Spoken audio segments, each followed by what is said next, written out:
పశ్చిమ గోదావరి జిల్లా భీమవరం డీఎస్పీ జయసూర్య వ్యవహారంపై రాజకీయ దుమారం రేగుతోంది. డీఎస్పీ జయసూర్యకు సంబంధించి కూటమిలో కీలక నేతలు భిన్నంగా స్పందించడం పొలిటికల్ గా హీట్ పెంచుతోంది. ఇప్పటికే డిప్యూటీ సీఎం పవన్ కళ్యాణ్ ఆదేశాలతో డీఎస్పీపై ఎస్పీ శాఖాపరమైన విచారణ ప్రారంభించారు. విచారణ తర్వాత డీఎస్పీపై చర్యలు తీసుకుంటే ఓ రకంగా, తీసుకోని పక్షంలో మరో రకంగా రాజకీయ విమర్శలు మారే అవకాశం ఉంది. ఇప్పుడు డిప్యూటీ స్పీకర్ రఘురామకృష్ణంరాజు డీఎస్పీకి మద్దతుగా మాట్లాడటం ఏపీలో హాట్ టాపిక్ గా మారింది. తనకు తెలిసినంత వరకు డీఎస్పీ జయసూర్యకు మంచి ట్రాక్ రికార్డు ఉందని చెప్పుకొచ్చారు రఘురామకృష్ణంరాజు. మనిషి ఊపిరి పీల్చుకోవటం ఎంత సహజమో గోదావరి జిల్లాల్లో పేకాట ఆడటం అంత సహజమన్నారు. 2-3 నెలలుగా పేకాటపై ఎన్ఫోర్స్మెంట్ దాడులు జరుగుతున్నాయని తెలిపారు. పేకాటపై రాష్ట్ర ప్రభుత్వం ఉక్కుపాదం మోపిందన్నారు.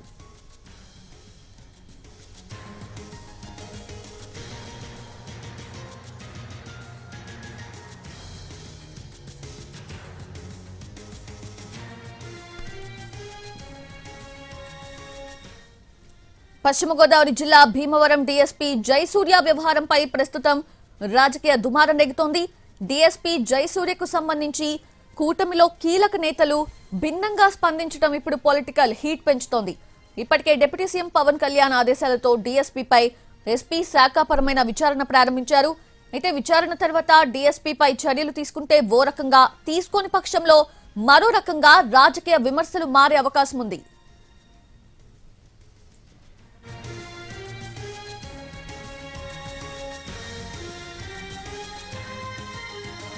ఇక ఇప్పుడు డిప్యూటీ స్పీకర్ రఘురామకృష్ణంరాజు డీఎస్పీకి మద్దతుగా మాట్లాడటం ఏపీలో హాట్ టాపిక్ గా మారింది. తనకు తెలిసినంత వరకు డీఎస్పీ జయసూర్యకు మంచి ట్రాక్ రికార్డు ఉందని చెప్పుకొచ్చారు రఘురామకృష్ణంరాజు. మనిషి ఊపిరి పీల్చుకోవటం ఎంత సహజమో గోదావరి జిల్లాల్లో పేకాట ఆడటం కూడా అంతే సహజమన్నారు. 2-3 నెలలుగా పేకాటపై ఎన్ఫోర్స్మెంట్ దాడులు జరుగుతున్నాయని తెలిపారు ఆయన. పేకాటపై రాష్ట్ర ప్రభుత్వం ఉక్కుపాదం మోపిందన్నారు. నాకు తెలిసినంత వరకు is a very good officer. నేనైతే అతను మంచి ఆఫీసర్ అని చెప్పి నాకున్న నాలెడ్జ్ దృష్ట్యా, ఎందుకంటే అబ్జర్వ్ చేస్తాను కాబట్టి నాకున్న ఇన్ఫర్మేషన్ ప్రకారం అతను మంచి ఆఫీసర్ అనే నాకున్న రిపోర్టు. వెస్ట్ గోదావరి భీమవరంలో ప్యాక్ ఆడుతున్నారు అంటే ఇప్పుడు ఎలా ఉంటుందంటే ఊపిరి తీసుకుంటున్నట్టే ఉంటుంది. అక్కడ మా జిల్లాల్లో, గోదావరి జిల్లాల్లో ఎవరు పడితే ఆడి ఇంట్లోనే ఎక్కడొక్కడ ఆడేస్తూ ఉంటారు. చాలా స్ట్రిక్ట్గా ఎన్ఫోర్స్మెంట్ అయితే గత 2-3 నెలలుగా జరుగుతుంది. అందుకనే ఏదో తుఫాన్ వస్తే తుఫాన్ షెల్టర్కి వెళ్ళినట్టు చాలామంది గోవాకి, శ్రీలంకకి వెళ్ళిపోతున్నారు వీకెండ్కి. ఈ నిజాలు. బట్ ఖచ్చితంగా పేకాట మీద గవర్నమెంట్ ఉక్కుపాదం మోపింది. జూదం అనేది గత కొద్ది మాసాలుగా గవర్నమెంట్ ఉక్కుపాదం, పోలీస్ డిపార్ట్మెంట్, ఎస్పీ గారు ఉక్కుపాదం పెట్టిన తర్వాత భీమవరమే కాదు ఆ చుట్టుపక్కల ప్రాంతాలు, చుట్టుపక్కల జిల్లాలు ఎక్కడా కూడా పేకాట అనేది జరగట్లేదు. పవన్ కళ్యాణ్ది సత్వరమే స్పందించే తత్వం అని, అలాగే భీమవరం డీఎస్పీ జయసూర్య వ్యవహారంపై స్పందించారని రఘురామకృష్ణంరాజు అన్నారు. తన శాఖతో పాటు ఇతర శాఖలపై స్పందించడం సంతోషించదగ్గ విషయమన్నారు. ఎవరో ఇన్ఫర్మేషన్ ఇచ్చారు, సో ఆయన స్పాంటేనియస్ గా రియాక్ట్ అయ్యే వ్యక్తి. సో ఆయన నిజానిజాలు మాకు తెలియజేయండి అని చెప్పి ఎస్పీ గారిని అడిగినట్టుగా నేను ఇవాళ పేపర్లో, అన్ని పేపర్లలో చూసా. సో ఎస్పీ గారు రిపోర్ట్ ఇస్తారు. సో ఆయన శాఖే కాకుండా మిగిలిన శాఖలను కూడా పట్టించుకోవడం సంతోషించవలసిన విషయం.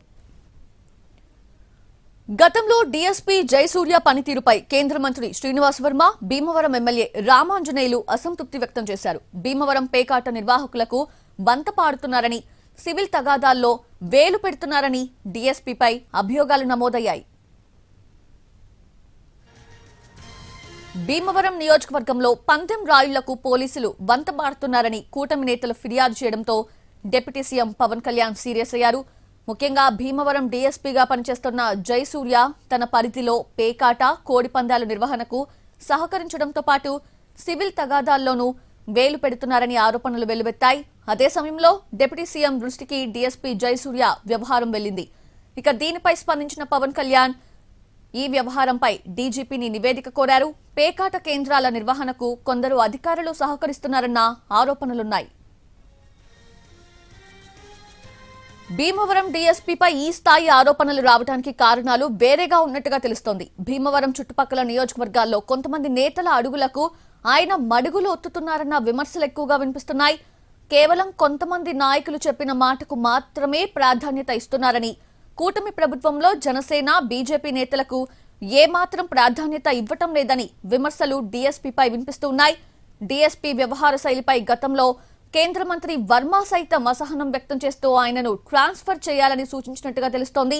అయితే పలుకుబడి ఉన్న నేతల కాళ్ల వేళ్ల పడి తన ట్రాన్స్ఫర్ జరగకుండా చూసుకోగలుగుతున్నారని విమర్శలు వినిపిస్తున్నాయి. 8 ఏళ్లుగా భీమవరం పరిధిలోని ఎస్ఐ సిఐ స్థాయిలో పనిచేసి ప్రెజెంట్ అదే భీమవరంలో డీఎస్పీగా జయసూర్య కొనసాగుతున్నారు. రాజకీయంగా పలుకుబడి పెంచుకొని మిగతా నేతల మాటకు ఏమాత్రం విలువ ఇవ్వకుండా కేవలం కొంతమంది నేతలకే అనుకూలంగా ఆయన పనిచేస్తున్నారని విమర్శలు వెల్లువెత్తుతున్నాయి.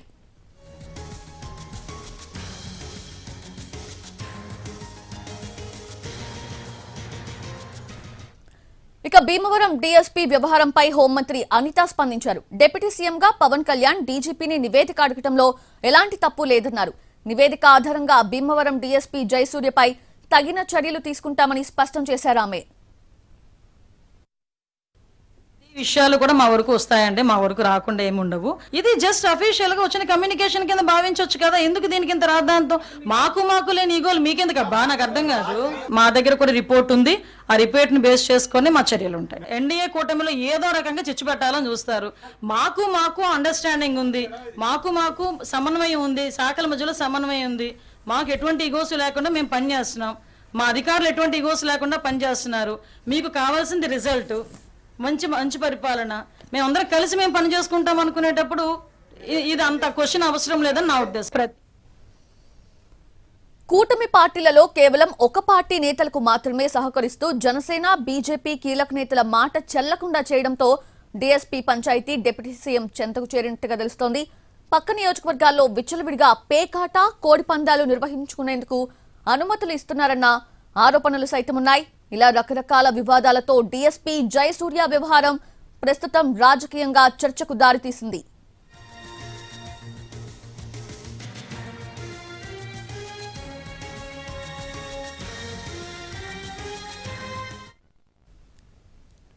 పశ్చిమ గోదావరి జిల్లా భీమవరం డీఎస్పీపై వచ్చిన ఆరోపణలపై ఎస్పీ నయీం స్పందించారు. డీఎస్పీపై శాఖపరమైన విచారణ కొనసాగుతోందని తెలిపారు. డిప్యూటీ సీఎం పవన్ ఆదేశాలతో విచారణ చేపట్టామన్నారు. పారదర్శకంగా విచారణ చేపట్టి త్వరలో పవన్ కు నివేదిక సమర్పిస్తామన్నారు. నివేదిక ఆధారంగా డీఎస్పీపై చర్యలు తీసుకుంటామన్నారు.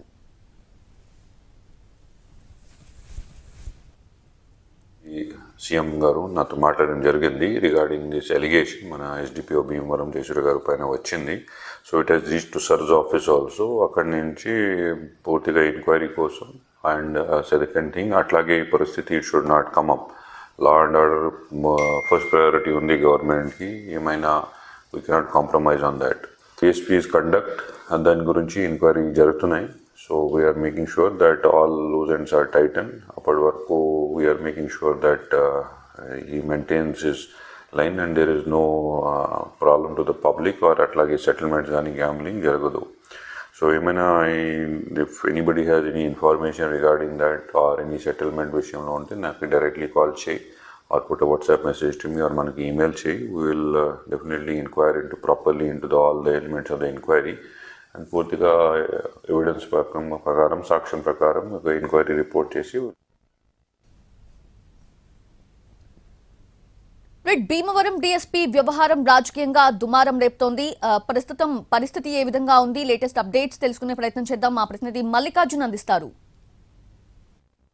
భీమవరం డీఎస్పీ జయసూర్యపై వస్తున్నటువంటి ఆరోపణలు, ఆయనపై వస్తున్నటువంటి విమర్శలు ఇప్పుడు డిప్యూటీ సీఎం పవన్ కళ్యాణ్ దృష్టికి వెళ్లడంతో ఈ వ్యవహారం చిలికి గాలివానగా మారుతోంది.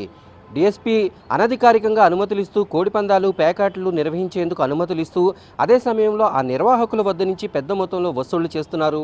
మరోపక్క సివిల్ తగాదాల్లోనూ వేలు పెడుతూ ఆయన భారీ మొత్తంలో వసూళ్లు చేస్తున్నారు అనేటటువంటి విమర్శలు ఆయనపై వస్తున్నాయి. ఇదే ఫిర్యాదులతోటి డిప్యూటీ సీఎం పవన్ కళ్యాణ్ దృష్టికి కూడా కొంతమంది నాయకులు తీసుకువెళ్లడం, ఈ వ్యవహారం పైన ఆయన పశ్చిమ గోదావరి జిల్లా ఎస్పీ నయీం అస్మితోటి ఫోన్లో మాట్లాడడం కూడా జరిగింది. అయితే ఈ వ్యవహారం ఇప్పుడు రాజకీయంగా కూడా పెద్ద దుమారాన్ని రేపుతోంది. భీమవరంలో ఉండేటటువంటి కొంతమంది నాయకులకు ఆయన ఏమాత్రం సహకరించకుండా కేవలం ఒకరిద్దరు నాయకులు మాత్రమే చెప్పినటువంటి పనులు చేస్తూ అదే సమయంలో ఈ పేకాట, కోడి పందాలు, ఇటువంటి సివిల్ తగాదాలు వంటి వాటిల్లో తలదూర్చడం అనేది పెద్ద వివాదంగా మారింది. ఇప్పటికే డిప్యూటీ సీఎం పవన్ కళ్యాణ్ ఆదేశాలతోటి జిల్లా ఎస్పీ నయీం అస్మి ఇప్పటికే విచారణ అనేది కొనసాగించారు. ఆయన ఈ వ్యవహారం పైన పూర్తి స్థాయిలో ట్రాన్స్పరెన్సీగా విచారణ అనేది కొనసాగుతుందని ఇప్పటికే స్పష్టం చేయడం జరిగింది. ఈ డిఎస్పీ పైన, భీమవరానికి చెందినటువంటి డిఎస్పీ జయసూర్య పైన ఈ స్థాయిలో ఆరోపణలు అలాగే ఆయన పైన ఫిర్యాదులు అందడానికి ప్రధానమైనటువంటి కారణం అక్కడ కూటమి నేతల్లో కొంతమందికి ఆయన సహకరించకుండా కొంతమంది చెప్పినటువంటి విధంగానే ఆయన వ్యవహరిస్తున్నారు అనేటటువంటి విమర్శలు పెద్ద స్థాయిలో ఉన్నాయి. దీనిపైన ఇప్పటికే అనేక మంది నాయకులు కూడా కామెంట్స్ చేయడం జరుగుతుంది. అయితే అక్కడ ముఖ్యంగా భీమవరం ప్రాంతంలో అటు బీజేపీకి చెందినటువంటి సెంట్రల్ మినిస్టర్ అలాగే జనసేనకు సంబంధించినటువంటి ఎమ్మెల్యే కూడా ఉన్నారు. ఈ నేపథ్యంలో ఆ ప్రాంతంలో అక్కడ నాయకుల మధ్య వారి మాట వినకుండా మిగతా పక్క నియోజకవర్గాల్లో ఉండేటటువంటి నాయకులకు ఎక్కువ ప్రాధాన్యత కల్పిస్తున్నారు అనేటటువంటి రాజకీయ కోణం కూడా ఇందులో కనిపిస్తోంది. ఈ నేపథ్యంలో గతంలో కూడా ఆయన దాదాపు 8 సంవత్సరాలుగా భీమవరం ప్రాంతంలోనే ఆయన పనిచేస్తూ ఉండడంతో అక్కడి వ్యవహారాలపైన మరింత పట్టుండడం, దీంతో ఎక్కడ నాయకుల మాట వినకపోవడం అనేటటువంటి విమర్శలు కూడా వినిపిస్తూ ఉన్నాయి. అలాగే కొంతమంది జోదాలు నడిపేటటువంటి నిర్వాహకుల దగ్గర నుంచి పెద్ద మొత్తంలో డబ్బులు వసూలు చేస్తున్నారనేటటువంటి ఆరోపణలు వస్తున్నాయి. అయితే ఈ మొత్తం ఇప్పుడు వచ్చినటువంటి ఆరోపణలపైన నిన్న డిప్యూటీ సీఎం పవన్ కళ్యాణ్ ఆదేశాలతో ఇప్పటికే విచారణ అనేది కొనసాగుతోంది. ఈ నేపథ్యంలో ఆ విచారణ మరింత బలంగా సాక్ష్యాలు ఉండాలి అంటే ఇప్పటికీ ప్రజలు కూడా ఏదైనా ఇలాంటి ఇబ్బంది పడిన వారు ఎవరైనా ఉంటే నేరుగా ఎస్పీని సంప్రదించి ఫిర్యాదులు ఇవ్వచ్చు అనేటటువంటి విషయాన్ని ఆయన కూడా స్పష్టం చేశారు. అయితే ఇప్పుడు డిఎస్పీ ప్రస్తుతం ఆయన ఉద్యోగంలో కొనసాగుతున్నారు, భీమవరంలోనే విధులు నిర్వహిస్తున్నారు. అయితే ఈ విచారణ అనేది పూర్తయిన తర్వాత ఆ నివేదికను ప్రభుత్వానికి అందించి శాఖాపరమైనటువంటి చర్యలు తీసుకునేటటువంటి అవకాశం అయితే కనిపిస్తోంది. మొత్తానికి భీమవరంలో డిఎస్పీ జయసూర్య వ్యవహారం అటు పొలిటికల్గాను ఇటు ఆ పోలీస్ శాఖ పరంగా అలాగే సోషల్ మీడియాలోనూ ఒక రచ్చరచ్చగా మారిందనేటటువంటి విషయం అయితే మనకు అర్థమవుతుంది. ఈ విషయంలో ఇప్పుడు ఎవరు ఏ రకంగా వ్యవహరించినప్పటికీ కూడా అంటే కూటమి నేతలు అంటే చర్యలు తీసుకుంటే ఒకలాగా, చర్యలు తీసుకోకపోతే మరొకలాగా ఉండేటటువంటి పరిస్థితి కూడా కనిపిస్తోంది. ఈ వ్యవహారంలో చివరికి ఏం తెలుస్తారు, ఇటు పోలీసులు ఏం తెలుస్తారు, ప్రభుత్వం ఎటువంటి చర్యలకు ఉపక్రమిస్తుంది అనేది వేచి చూడాల్సినటువంటి పరిస్థితి ఉంది. వీడియో జర్నలిస్ట్ కరి శ్రీనివాస్తో మల్లికార్జున్, ఉమ్మడి పశ్చిమ గోదావరి.